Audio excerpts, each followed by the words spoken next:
Yo, what's going on, everyone? It's your boy DLloyd. So we have the big first trade of the offseason. So if you're not already following me on Twitter and you're not subscribed to my YouTube channel, do both of those things. I'm going to be keeping you guys updated the entire offseason on all transactions and news. But like I said, the first trade has went down.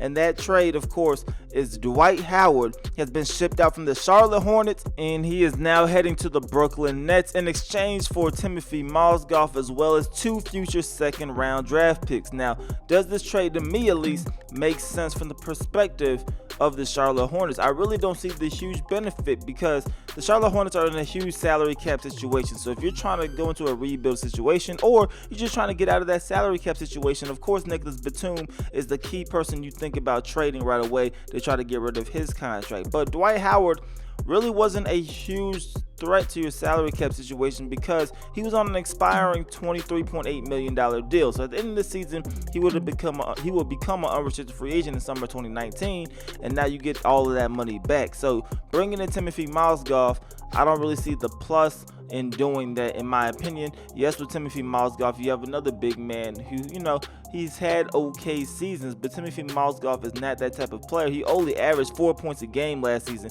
for the Brooklyn Nets. He's still 31 years old, so I really don't see how that really benefited you because Dwight Howard had somewhat of a resurgence year for him. He's had a couple of down years where he's only averaging 13. He got that up to 16 points a game. He gave you 12.5 rebounds per game. So I think Dwight Howard was a better matchup for you, unless it's something behind the scenes that we do not know. I think they were way better off keeping Dwight Howard. As for the Brooklyn Nets, of course, you win this deal. You get an expiring deal. Yes, you get rid of some second-round draft picks, but you get an expiring deal. So Dwight Howard is essentially on a rental. Is he going to do good for you? If he plays good for you, then yes, maybe you sit down and you could talk about an extension at the end of the year. But for Dwight Howard, and by bringing in Dwight Howard for the Brooklyn Nets, what you think about is in this year 2019-2020, you save some money on that salary cap situation, which means you can now have 2 max salary type of guys on your roster. So that allows for more flexibility while still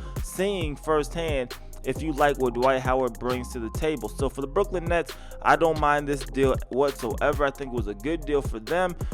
For the Charlotte Hornets, I'm kind of scratching my head at it. I don't agree with it a ton, but hey, we'll see how everything plays out during the long run. But you guys let me know how you guys feel about everything in the comment section below.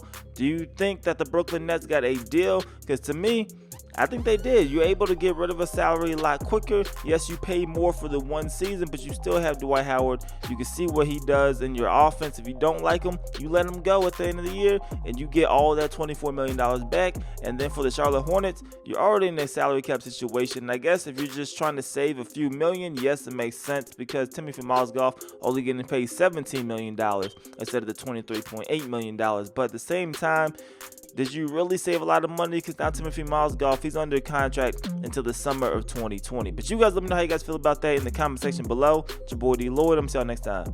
Peace.